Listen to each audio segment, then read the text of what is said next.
getting nearer to Him.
So is now, and ever shall be, world without end. Amen. I'll ask that you please be seated, and I'll invite our master of ceremonies who will come and guide.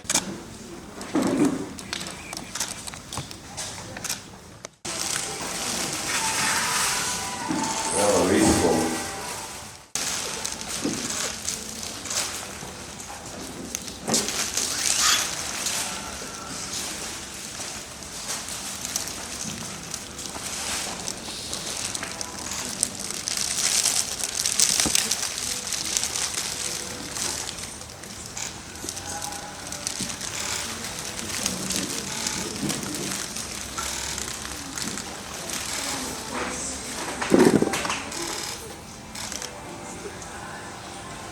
we also have a read from Stan.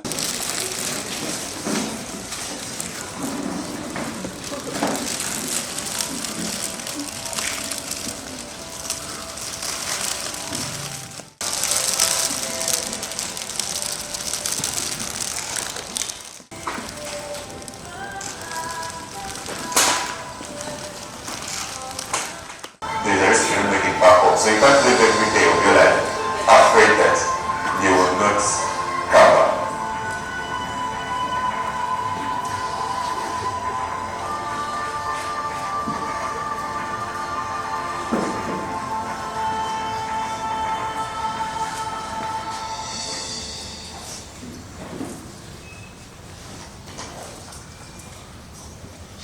Thank you. My wife to say something small, then I'll be able to talk to you.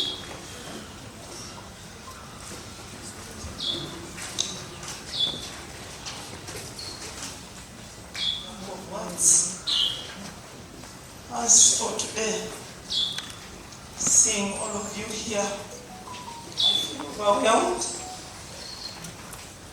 I've been a fan for rugby because of singing. I know each of you pirates because of singing. Tuesday, I called singing on Monday, he didn't respond. Tuesday morning, he called back and said, "Mommy, I came back yesterday, Monday from Nairobi, and the whole of today, Tuesday, he spent it sleeping."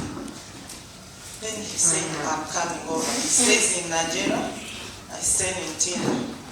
So Tuesday, when he came, he replayed that game, Kabaras, the one you just played in Nairobi. And if he shared with you and Marvin at I keep on telling him, today you tell Marvin this, today you didn't do this, you didn't do this. I was part of you. What are the friends? understanding pilots, I knew how everything was going. I hope I was still full. But I'm grateful because you loved him. There's nothing he would spend on time apart from rugby. On Tuesday, we had a program, Take Back Precious. Precious is Napsusa, senior 4. We agreed, he said, tomorrow is a public holiday, Mommy, you can't go, so we shall go on Thursday. But we called him late when we are not ready. Boy who treats his siblings equally, he's friendly.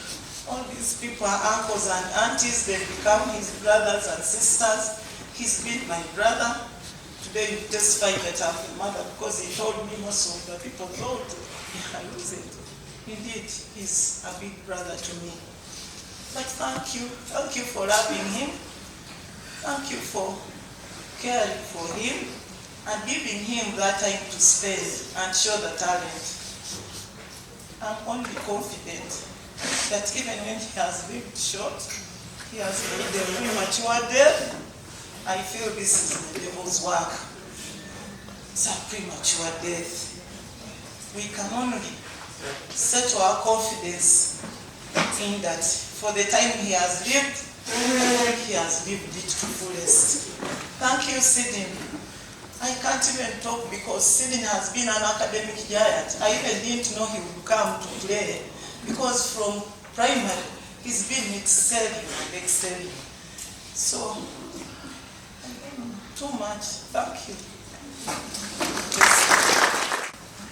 What I'm seeing here today,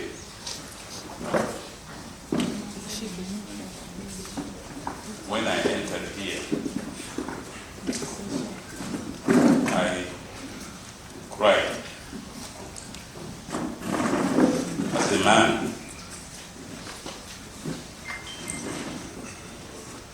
As a man, maybe it shows weakness, but I cried for 2 reasons. One is that seeing all of you,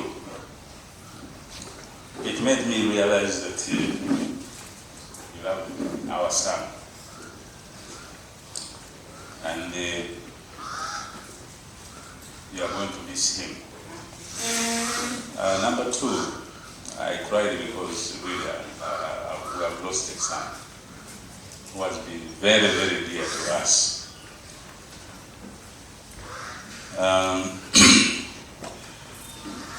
Sydney, when God gave him to us, there was a lot of joy in the home. A lot of joy in the home.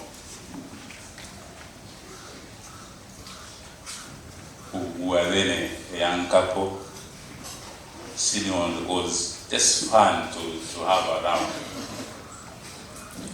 Very, very, very good young boy.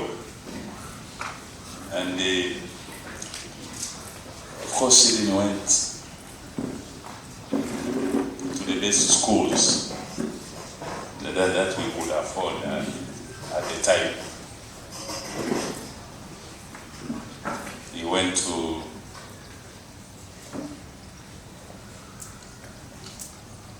Gongodyo Primary School in Bali, which is the best school in Bali. Then after Gongodyo, he went to Namilyango College. From Namilyango College, he went to SS. And for his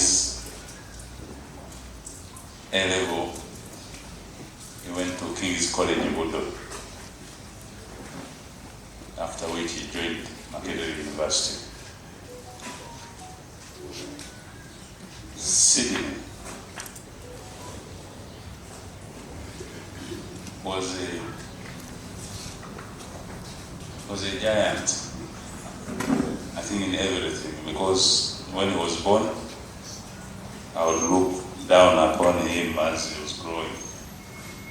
But after some time, I used to look at him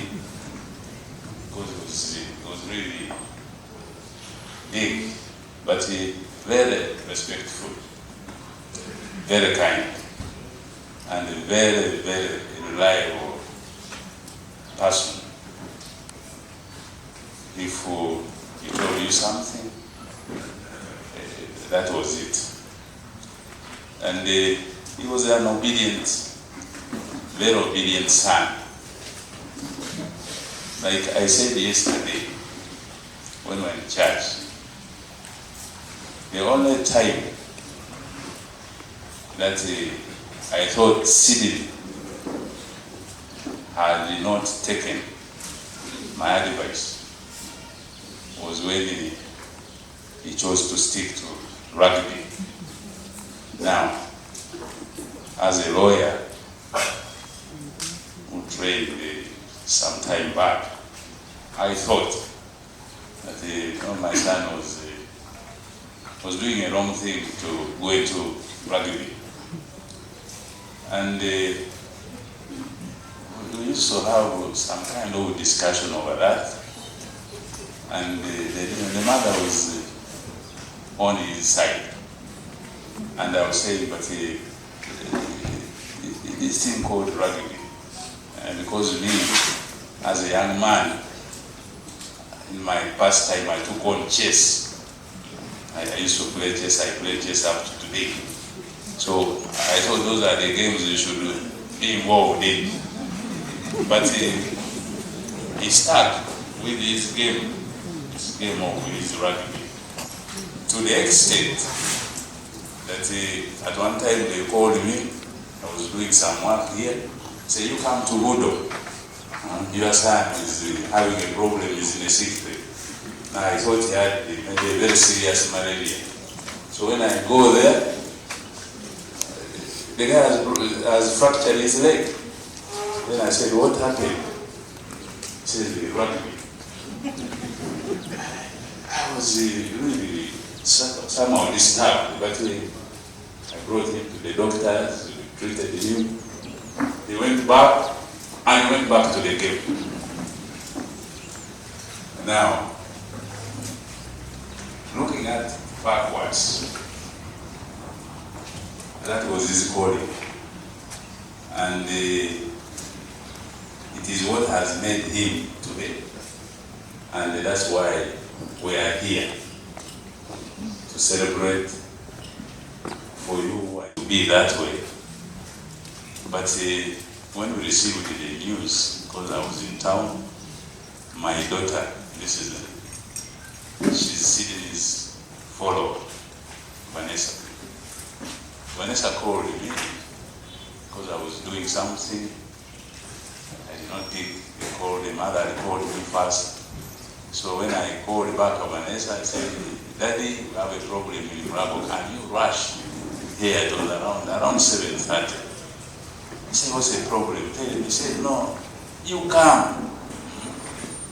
So I was around Bank of Uganda, and there was a lot of jam. So I decided to walk to Uganda Road. Now around the CPS, I called. Then they said, Sidney is, I think we are trying to look for him, the casualty. Then I move further steps. She goes and gives the phone to his uncle, Martin. Martin says, Mko, be strong.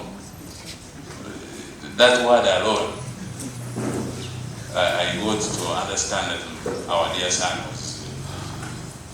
was dead. So I moved over to a friend who stays around Uganda Road. Sat there for some few minutes to recompose myself.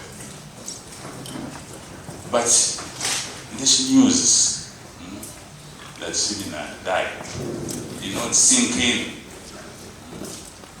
I decided to walk towards Mulago with the hope that I think what had been told was not real. But it's real. That's why now we are here. Our son is no more. You are friend, your prayer mate is no more. So, what happens from here, now that is not there? We, personally, it has been very, very, very difficult, but as I said yesterday, I looked what has happened to Sydney. As Christians, we are taught and we know that the route he has taken is the route we are all going to take. It's just a matter of time. For Sydney, it came very early.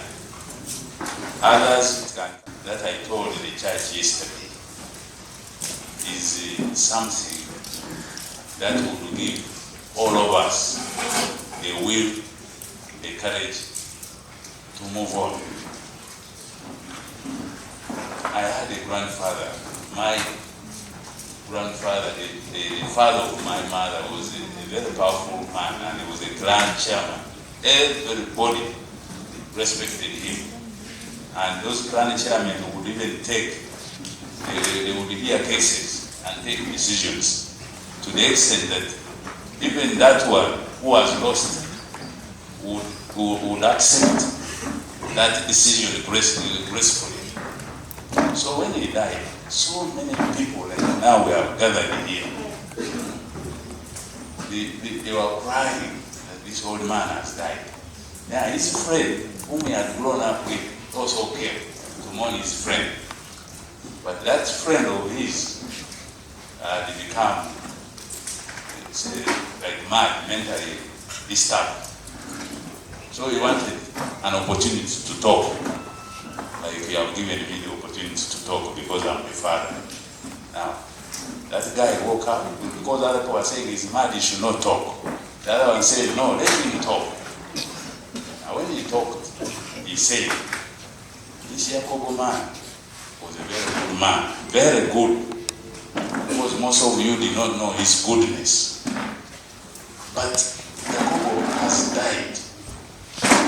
And that he has died, you cannot change it. That's a fact. Because if God came here